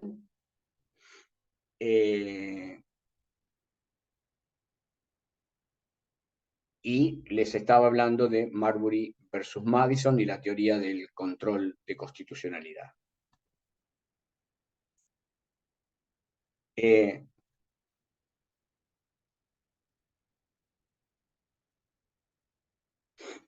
La lógica de Marshall, del juez Marshall en Marbury versus Madison. Él dice, o hay un método para controlar que una ley no contradiga la Constitución, o el propósito de limitar el poder mediante normas es un sueño imposible. Pero al mismo tiempo, Marshall, en el mismo fallo, dice que hay áreas del derecho, que hay áreas del sistema institucional en las que los jueces no pueden meterse, no pueden intervenir, que son las áreas llamadas cuestiones políticas no justiciables. Es decir, allí donde el sistema institucional ha establecido que, por ejemplo, el Poder Ejecutivo tiene la facultad de decidir, por ejemplo, en el de declarar la guerra, esas decisiones no son justiciables, es decir, no pueden ser controladas por el Poder Judicial. Sí, en cambio, en otras áreas del sistema jurídico. Ese sistema, como les decía, fue adoptado en los Estados Unidos y Argentina, que en buena medida, como ustedes saben, tomó su organización institucional de esa Constitución, de la Constitución norteamericana, continuó esta tradición y en Argentina lo que existe es el sistema llamado de control difuso y a posteriori. Es decir, cualquier juez del sistema puede disponer que una norma no pertenece al sistema o no se aplica al caso, declarándola inconstitucional. Cualquier juez de primera instancia, hasta, por supuesto, la Suprema Corte, que es la que tiene la última palabra en todos los temas, también en este tema. Esto implica, vuelvo a lo del comienzo de la clase, una enorme apertura del sistema, porque si el juez puede decidir si una norma pertenece o no al sistema, porque tiene la capacidad de decidir si la norma es o no constitucional, ustedes rápidamente pueden advertir qué enorme potestad tienen los jueces y las juezas en nuestro sistema respecto del entero sistema, del funcionamiento de todo el sistema, porque están pudiendo decir que una norma que ha dictado el Congreso, por mayoría que haya tenido el Congreso al dictarla, contradice la Constitución, y si contradice la Constitución, es inconstitucional. Lo cual tiene que ver con la protección de los derechos también. Desde el propio origen de la Constitución norteamericana, cuando esta Constitución fue debatida, entre otros por el propio Madison, que era el demandado como fiscal de Estado en ese caso, en Marbury versus Madison. Madison es uno de los teóricos que influye sobre la Convención Constituyente Norteamericana mientras ésta está sesionando, y escribe artículos en un diario que luego son publicados como libro, un libro muy famoso en teoría constitucional, que seguramente cuando estudien Derecho Constitucional lo van a ver, que se llama El Federalista, que eran tres autores, Madison, Jay y Hamilton, quienes justamente escribieron sobre cada artículo de la Constitución y sus fundamentos. Y ya en este caso, les vuelvo a decir, en Marbury versus Madison, se aceptó esta posición del juez Marshall de que el Poder Judicial era el que tenía la tarea, la potestad de controlar la constitucionalidad de las normas. Una tarea que, como ustedes verán, es una tarea de indudables resabios políticos, de indudables resonancias políticas, ¿no? En el siglo XX, el primero que observó y trató claramente este problema desde el punto de vista teórico fue Hans Kelsen. Ustedes ya han oído hablar de Kelsen.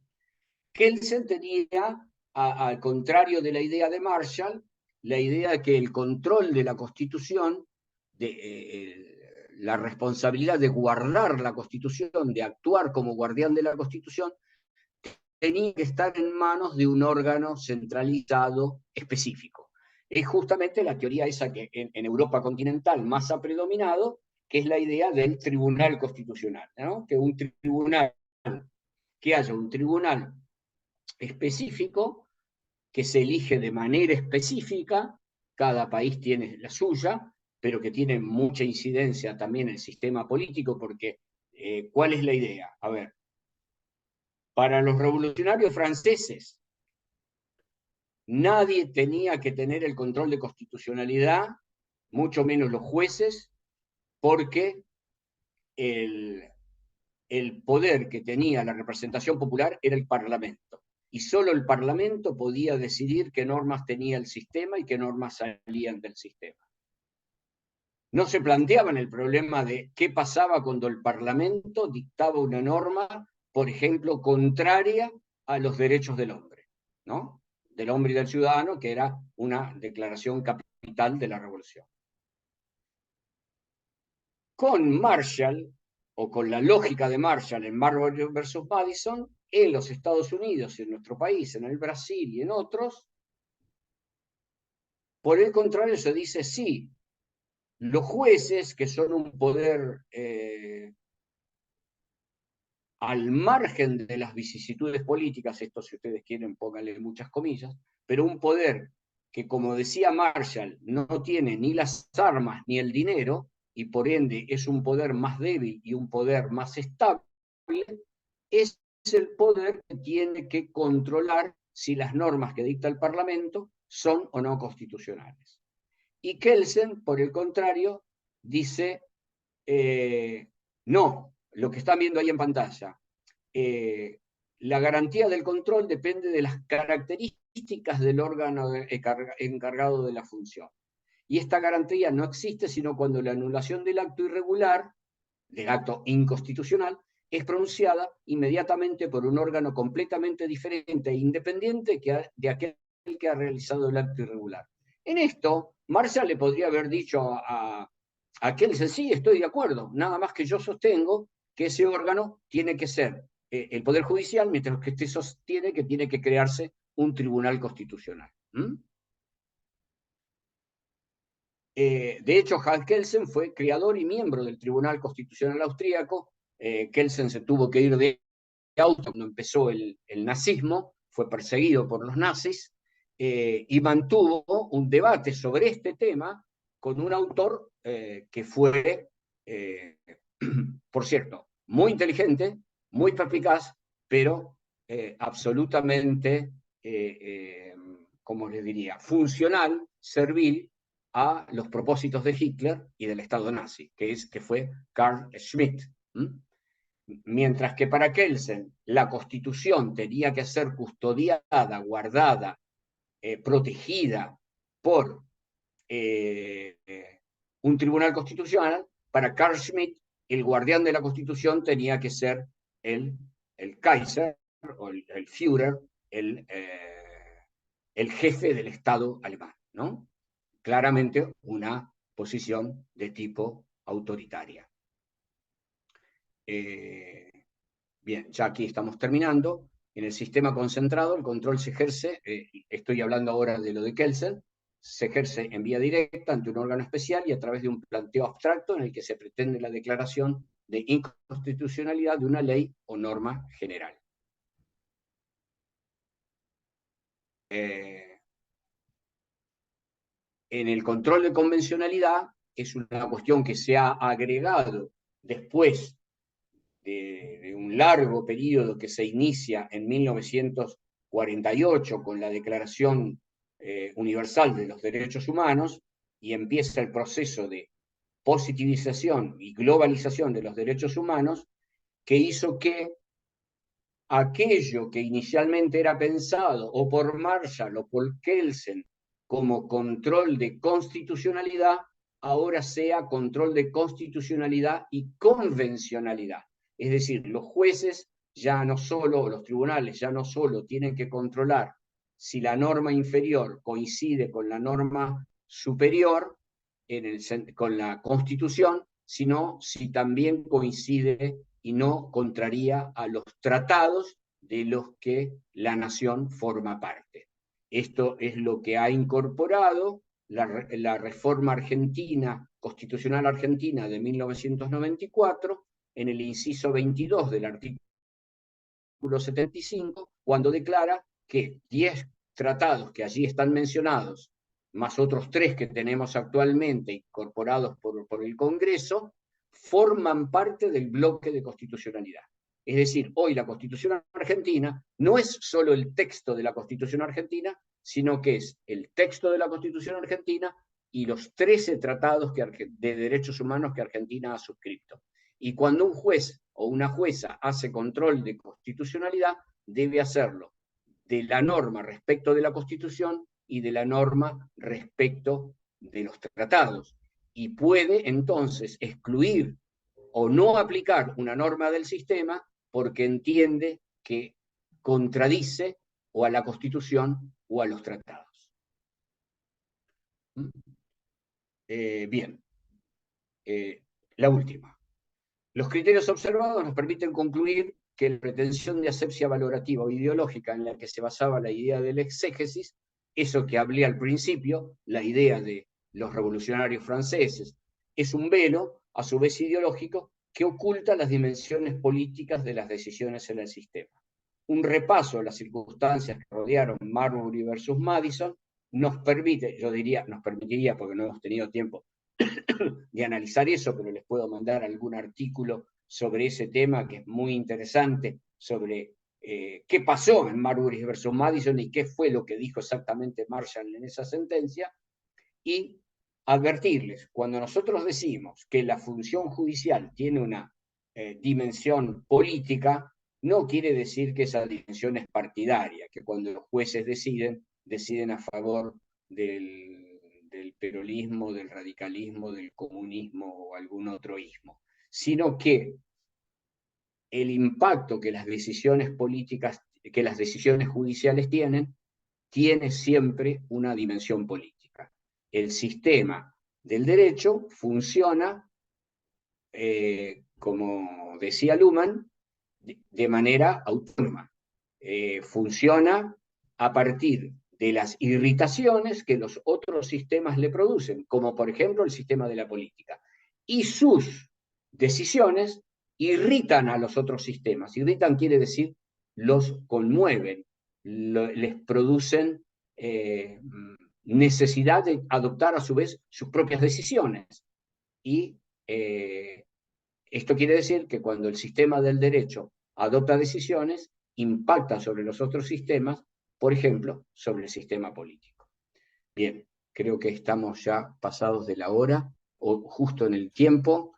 Sí, Jorge. He tenido que ir un poco ligero, pero bueno, cualquier pregunta. No sé si tenemos tiempo para preguntas o hay que cortar ya por razones de la universidad, no lo sé. No sé los chicos si tienen alguna pregunta, estamos sobre la hora, porque tampoco sé si ellos tienen alguna materia a continuación. Claro. Tenemos otra materia, profesor.